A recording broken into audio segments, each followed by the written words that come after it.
अरे छोटे भाई बड़े भाई हमें माफ कर देती, हमें नहीं पता होती कि आप इतनी सी बात पे इतना बुरा मानती। इतना बुरा मानती? अरे हमने तेरे से एक हफ्ते से कहा होती कि हमको 2 रसियन मांगती और तू हमको चूतिया बनाती, एक हफ्ते से हमको इधर से उधर भगाती। तुझे अंदाजा नहीं होती कि छोटा भाई बड़ा भाई तेरे साथ क्या करती, पर अब तेरे को अंदाजा हो जाती जब हम तेरे छाती में गोली मारती और तेरी छाती फट जाती। छोटा भाई बड़ा भाई तुम्हें कोई गलत फहमी होती, हम रसियन कहाँ से लाती, हम रसियन नहीं रहती, हम दुबई रहती। दुबई से हम तुम्हारे लिए सोना ला सकती पर रसियन नहीं ला सकती। ओए हमें अच्छी तरीके से पता है कि दुबई में ही रसियन मिलती है। अरे छोटा भाई दुबई में रसियन नहीं मिलती, दुबई में सोना मिलती। रसियन रसिया में मिलती, दुबई में नहीं मिलती। चुप कर साले, नहीं तो तेरी जबान 2 सेकंड में बंद करवा दूंगा। हमें चूतिया बना रहा है। अरे अमीर लोग दुबई में रहते हैं और अमीर लोगों की पसंद रसियन होती, और जहां अमीर लोग रहती वहीं पर रसियन होती। और तू हमारा चूतिया बना रहा है रसिया बताकर। निकाल हमारे 2 लाख रुपए। 2 लाख रुपए तो झड़ ले गया कि मैं एक हफ्ते के अंदर आपके लिए 2 रसियन ले आऊंगा। कहाँ है हमारी रसियन? या तो हमको 2 रसियन ला के दे, नहीं तो हमारे 2 लाख रुपए वापस कर दे, नहीं तो तेरा खोपड़ा उड़ा देंगे यहीं पर। तू जानता नहीं है अभी हमको। इस शहर के नामी गुंडे हैं हम, नामी गुंडे। वो हमें पता होती कि आप बहुत खतरनाक होती, पर तुम्हारे 2 लाख रुपए खत्म हो गई होती। 2 लाख रुपए खत्म कर दिए तूने? अरे हमने तेरे को 2 लाख रुपए खाने के लिए दिए थे या 2 रसियन लाने के लिए दिए थे? अरे पर आप रसियन 6,000 रुपए में इंडिया से ही ले आती। हमें पुरानी रसियन नहीं चाहिए होती, हमें दुबई की नई रसियन चाहिए होती। और हम तेरे पे विश्वास करके तेरे को 2 लाख रुपए देती और तुम पैसे को खा जाती। शायद तुझे नहीं पता होती कि छोटा भाई और बड़ा भाई को धोखा देने का अंजाम क्या होती, और वो चीज तेरे को अब पता चलती जब हम तेरी छाती में गोली मारती और तेरी छाती को फाड़ देती। सस्ते हबीबी, अब मैं 10 तक गिनूंगा। या तो हमारे 2 लाख रुपए वापस कर दे, या हमें 1 घंटे के अंदर 2 रसियन चाहिए। 1। मुझे 1 महीने का टाइम देती, मैं तेरे 2 लाख रुपए वापस कर देती। 2। सिर्फ 15 दिन का टाइम देती, 15 दिन का। 3। 4। मैं आपके लिए इंडिया की रसियन लाती, सिर्फ 12,000 रुपए मेरे को देती और मैं 2 घंटे के अंदर इंडिया की रसियन लाती। आपका जितना मन करती आप उनको खूब बजाती। 5। 6। मारा मत मोको, मेरा बालक बच्चे, प्लीज छोटा भाई बड़ा भाई मोको मारा मत। 7। 8। हे ऊपर वाले मेरी रक्षा करना। 9 और ये 10।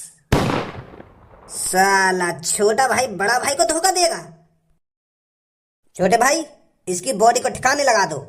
भाई तुम्हारे पीछे कोई गंजा खड़ा है और उसने हमको मर्डर करते देख लिया है। लगता है आज 2 लोगों को निपटाना पड़ेगा। ओ भैया, कोई ऐसा वैसा आदमी मत समझो यार हम भी गुंडा ही हैं। मैं कहते ना कहने वाला कि तुमने कई आदमी को मर्डर कर दिया है। मैं भी एक गुंडा हूँ। साले गंजे हमें चूतिया बना रहा है। तो जैसे 1.5 पसली भी गुंडे होते होंगे कोई? हाँ? ना शरीर पे चर्बी और बात गड़मरी, ऐसे भी गुंडे होते ही कोई? अब साफ साफ बता कौन है तू और क्या कर रहा है यहाँ पर? भैया मैं भी गुंडा ही हूँ और मेरे बॉस कालिया बॉस हैं, कालिया बॉस। तुम यहाँ शहर के गुंडा और हम अपने शहर के गुंडा हैं, बस यूं फर्क है हमें। कालिया बॉस है ना, जानो का तुम? मोला का कालिया बॉस तो तुमसे मिले हैं शायद।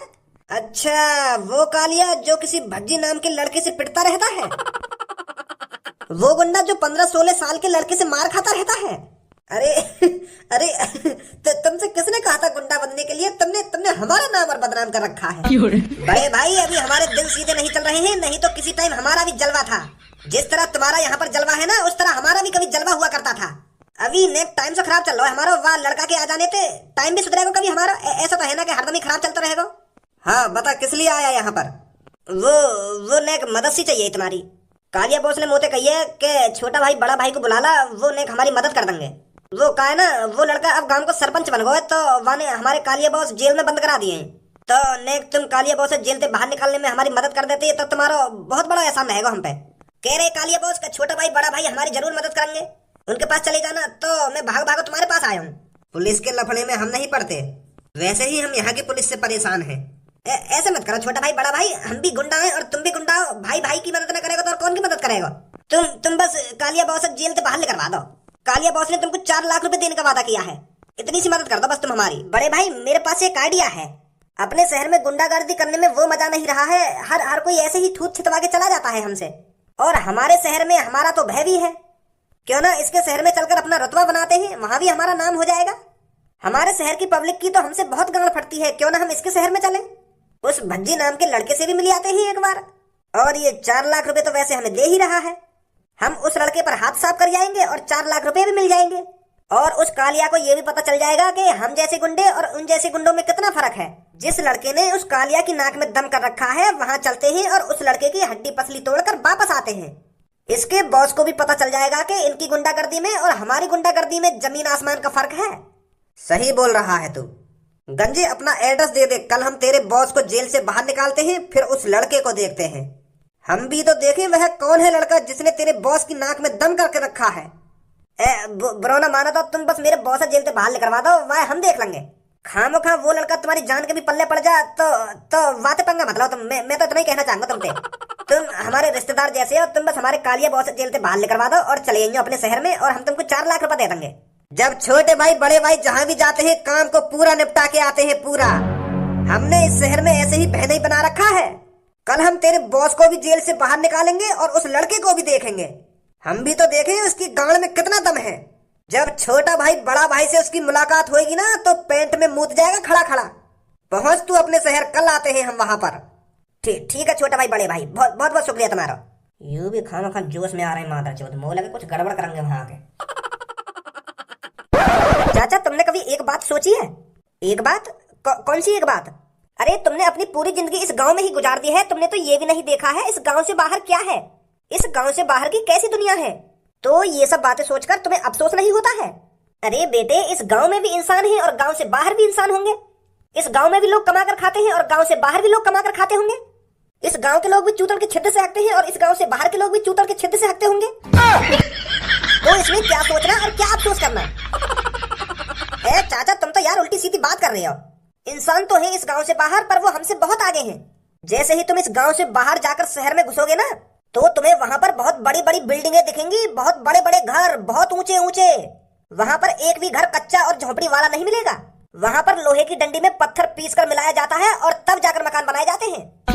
हमने मिट्टी के तो घर बनते देखे हैं, पर लोहे की डंडी में पत्थर पीस कर मिलाने से कैसे घर बन जाएगा? अरे मैंने देखो है, एक बार जब मैं शहर के अंदर गया था ना तो मैंने अपनी आंखों से देखा था घर बनता हुआ।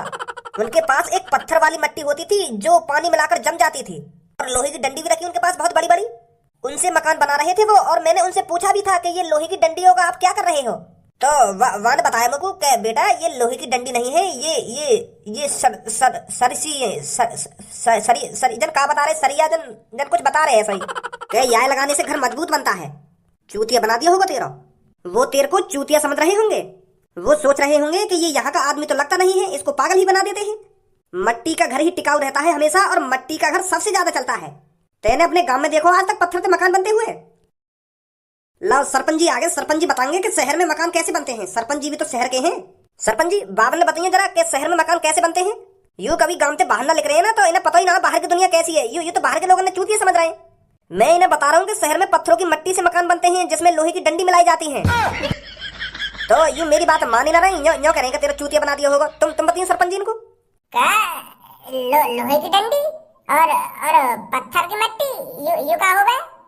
अरे जो घर में लंबी लंबी सी खड़ी कर दे मकान लोहे की डंडी सी, उन्हें क्या बोले? लोहे की डंडी बोले या और कुछ बोले? सरिया। हाँ सरिया, उन्हें पक्के घर में लगाने ना।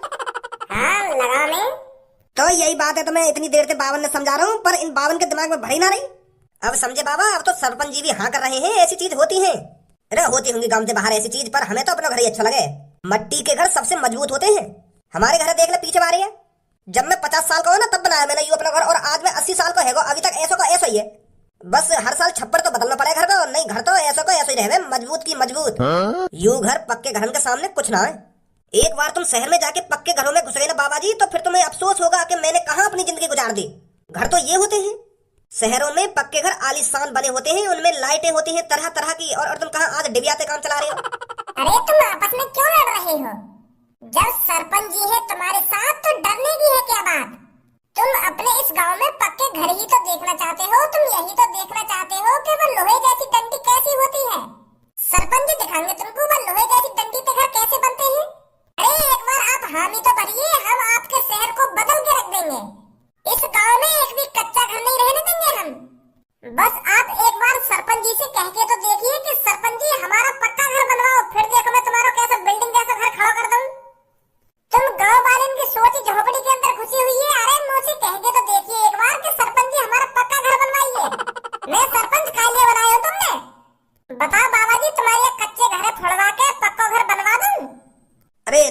जी, मोए पक्के घर की कोई जरूरत ना है। मेरे को तो अपनी कच्चे घर से कोई चीज मजबूत नहीं लगती है। अरे हमारा घर भी तो पक्का ही है। 30 साल हो गए मेरे घर को, 30 साल आज तक टस से मस नहीं हुआ है। और तुम इसे फोड़ने की बात कर रही हो। एक बात बताऊं बाबा, तुम्हारा भी वह कुआ के मेढक मारे ही ढंगे। वह कुआ के मेढक अभी जाके बताया जावे ना कि यह कुआ के बाहर एक समुद्र नाम की भी कोई चीज है, तो वो कुआ को मेढक विश्वास न करेगा यह बात पे। वो यूं सोचेगा कि यह कुआ के बड़ी का चीज हो सके। और तुम्हारा भी यूं ढंगे। यूं कच्चे घर पक्के कैसे है जाएंगे? मैंने हमें एक लात मार दिया भी गिर जाएगा ये। और तुम पक्के घर में कितने भी लात भूसा बजा लिए, अगर तुम वहां टसते मत कर दो, मट्टी मट्टी हो गए और सीमेंट सीमेंट हो गए। और तुमने कहा मैं सरपंच झक मारने के लिए बनाया हूं? जब मैं तुम्हारी मदद ही न कर सकूं तो मैं खाम का सरपंच बन के करूंगा का? ना तुम पक्का घर बनवा रहे हो, ना तुम पक्की सड़क बनवा रहे हो, बस कब तुम्हारी लड़ाई झगड़े में सुलझाने के लिए बनूंगा मैं सरपंच। काई लड़की की शादी नहीं रही है, बाको लड़का ढूंढो, काई बुड्ढे बुढ़िया को तलाक है, बाको तलाक ना है ना, ऐसी चीजें करने के लिए बनूंगा मैं काम का सरपंच। अरे कुछ काम तो करवाओगे, कब तक खेत में लोटा लेके जाके हगोगे तुम? संडास बनवाओ अपने लिए, घर पक्के बनवाओ मेरे से, सड़क पक्की करवाओ मेरे से। अरे जब हमारे पास घर है, अरे जब हमारे पास सड़क है, तो हम इन चीजों को फुड़वाकर दोबारा क्यों बनवाएंगे? इस कच्चे घर में भी हम सोएंगे और उस पक्के घर में भी हम सोएंगे। इस कच्ची सड़क पे भी हम चलेंगे और उस पक्की सड़क पे भी हम चलेंगे। और पक्की सड़क बनवाने का फायदा तब है अगर हम चलने की जगह उड़ने लगे पक्की सड़क पे, तब तो कुछ फायदा है। अगर हम पक्के घर में सोने तो बूढ़े न होंगे, तो पक्का घर बनवाने में भी फायदा है। कच्चे घर में भी सोना ही है हमें और पक्के घर में भी सोना ही है। मन तो ऐसा कर रहा है मेरा, एक ईंट उठा और ये बुड्ढे की खोपड़ी में मार दे। गांवड़ो बुड्ढा पता ना कौन सी दुनिया में जी रहा है। अब मेरी बात कान खोल के सुनो गांव वालों। भज्जी गांव का सरपंच तुम्हारे गांव का भला करने के लिए बना है। जब गांव का भला होगा तो तुम्हारा भी भला होगा। जब तुम्हारा गांव तरक्की करेगा तो शहर से लोग आएंगे तुम्हारे गांव में घूमने के लिए। जब गांव तरक्की करेगा तो गांव में सुविधा भी बढ़ेंगी और उससे तुम्हारा फायदा है। अब तुम्हें बताओ, तुम्हारे गांव में कच्ची सड़कन पे काई की 4 पहिए की गाड़ी आई है? या गांव में 4 पहिए की गाड़ी आई कहाँ से जाएगी? 4 पहिए की गाड़ी को चलने के लिए पक्की सड़क तो होनी चाहिए। तुम्हारे गांव की कच्ची सड़कन में जगह जगह गड्ढे तो हुए पड़े, 4 पहिए की गाड़ी कैसे चल जाएगी इन पे? तो इसलिए हम कह रहे हैं, हम आपकी गांव की कच्ची सड़कों को पक्का कराएंगे ताकि 4 पहिए की गाड़ी आपके गांव में आ सके और जा सके। उस 4 पहिए की गाड़ी को देखकर आपका भी मन करने लगे कि काश मेरे पास भी एक ऐसी ही गाड़ी होती। आपकी उस गाड़ी को देखकर सोच बदलेगी। आप ये सोचने पर मजबूर हो जाएंगे, पहले हम कैसी जिंदगी जी रहे थे। गांव वालों, लोटा से गांव धोने के जमाने चले गए हैं। शहरों में इंग्लिश लैटरिन चल रही है, इंग्लिश लैटरिन, जो आपकी गांव को खुद पे खुद धो देगी। गांव की टट्टी से हाथ भी नहीं लगाना पड़ता है, गांव की टट्टी अपने आप साफ हो जाती है इंग्लिश लैटरिन में। नेक घंटे समझा दे, सीधा सीधा ही बोल रहा है कि गांव की टट्टी ना गांव की टट्टी। गांव वालों, हमारी साफ सीधी बात है, अगर तुम अपने गांव के पक्के घर बनवाओगे तो हम गांव की सरपंची चलाएंगे। अगर तुम अपनी गांव की कच्ची सड़कों को पक्की करवाओगे तो हम गांव की सरपंची चलाएंगे। तुम्हारे इन लड़ाई झगड़े में सॉल्व करने के लिए गांव के सरपंच न बने हम। कल सोच को बता दिया हमें। यार गांव वालों की सोच ही 1965 की वीक है। कोई सरिया को लोहे वाली डंडी बोल रहा है और सीमेंट को पत्थर वाली मिट्टी बोल रहे हैं। चूती जी सास के सब। वाह, सासके की चोर की शकल देख के एक बार को हंसी भी आवे और गुस्सा भी आवे। गाड़ू मनोरंजन कर तो रहेगो हमारो। ऐसी ऐसी बात करेगो, ऐसी ऐसी बात करेगो, बाकी बात न सुन के मुँह तो अंदर ही अंदर हंसी आवे। देख रहे क्या कॉन्फिडेंस से बोल रहा हूँ कि मैं 24 घंटा से ज्यादा जेल में नहीं रह सकता। किसी न किसी तरीके से मैं भाग जाऊंगा। क्या मैं हवा के झोंके की तरह हूँ? क्या मैं हवा के झोंके की तरह हूँ सास को? बात तो सही बोल रहे हो तुम पुलिस इंस्पेक्टर। मैंने भी कही नहीं कि तेरे 24 घंटे नहीं देखेंगे हम। 18-19 घंटा तो है जेल में पड़े पड़े। 5-6 घंटा की बात और है। जैसे 24 घंटा है जाएंगे ना तो सास के कानी कानी बजाऊंगा मैं। क्या तू तो 24 घंटा में जेल से भाग रहा कहिए हो? मन बना रखा हो मैंने, जैसे 24 घंटा है जाएंगे ना तो एक डंडा उठाऊंगा, सारे की गाड़ी गाड़ बजाऊंगा। जो आगे तो ऐसी बात ना करे, बजाऊंगा तो मैं भी गाड़ पर डंडा और कहूंगा बंद हवा को झोंको, बंद हवा को झोंको। वो भी मनी मन में सोच रहा होगा कि मैंने कोई गलती तो ना कर दी पुलिस वाले ने ऐसा बोल के। कोई सा भी अपनी जगह से नहीं हिलेगा।